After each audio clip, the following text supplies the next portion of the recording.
Počas covidu bolo vzdelávanie narušené a v podstate všetci, ktorí učíme, ktorí sme na fakultách, sme zrazu museli improvizovať a zrazu sa začali používať nové nástroje, čo nám umožnilo zmeniť pohľad na vzdelávanie v mikrobiológii. Keďže každá fakulta v tom čase bojovala sama za seba, tak sme si vymenili teraz v podstate tie pozitívne veci, ktoré po pandémii sme implementovali do vzdelávania. Jedná sa o konferenciu Mikrobiológia nás baví, ktorú organizuje Ústav mikrobiológie našej Lekárskej fakulty Univerzity Komenského v Bratislave. Padlo tady spousta témat, spousta inspirativních témat, problematika výuky, směřování mikrobiologie. Metódy, ktoré sa im osvedčili, aby naozaj tá pedagógia išla dopredu, aby bola inovatívna, zábavná, zaujímavá pre tých študentov a v podstate platí vždy viac hlav, viac rozumu.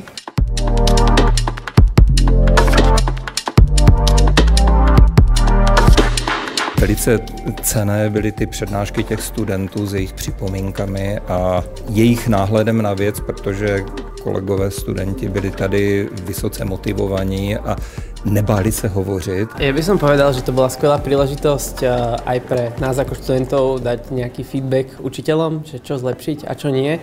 Na druhú stranu aj my, ako zase sme zo študentského pohľadu videli, ako prebieha výučba na rôznych pracoviskách, v podstate v Československu. Treba s tým pracovať, nie všetko, čo sa robí niekde inde, sa dá aplikovať, povedzme, na mojom pracovisku, ale vždy je to také dobré, aspoň na zamyslenie a úvahe, čo z toho si zobrať, čo prípadne prepracovať, využiť nejak inak. Atmosféra je tu naozaj veľmi rodinná, tým, že sa už poznáme aj z iných konferencií a bolo to také adresné pozvanie, tak sa tu cítime naozaj veľmi príjemne. Veľmi sa mi páčili všetky príspevky, ktoré odozneli doteraz. Mňa osobne obohatili tým, že som mohla počuť, akými rôznymi spôsobmi sa predmet mikrobiológia na jednotlivých univerzitách vyučuje.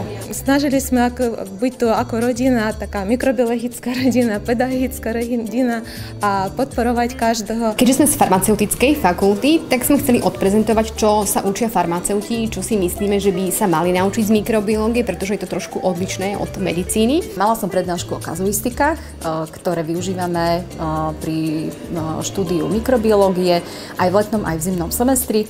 V zimnom semestri veľmi intenzívne a tiež sme ich zaradili ako koncoročný zápočet. Študenti nepíšu test, ale vyťahujú si 2 kazuistiky.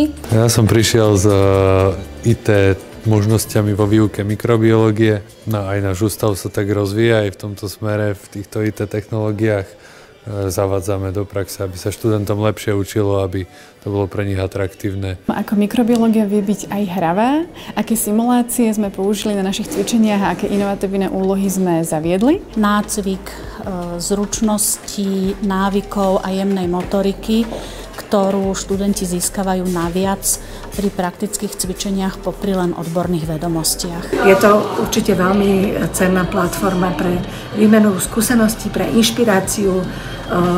Verím, že mnohí účastníci načerpajú inšpiráciu a budú vedieť preniesť tieto skúsenosti do výučby potom na svojich lekárskych fakultách.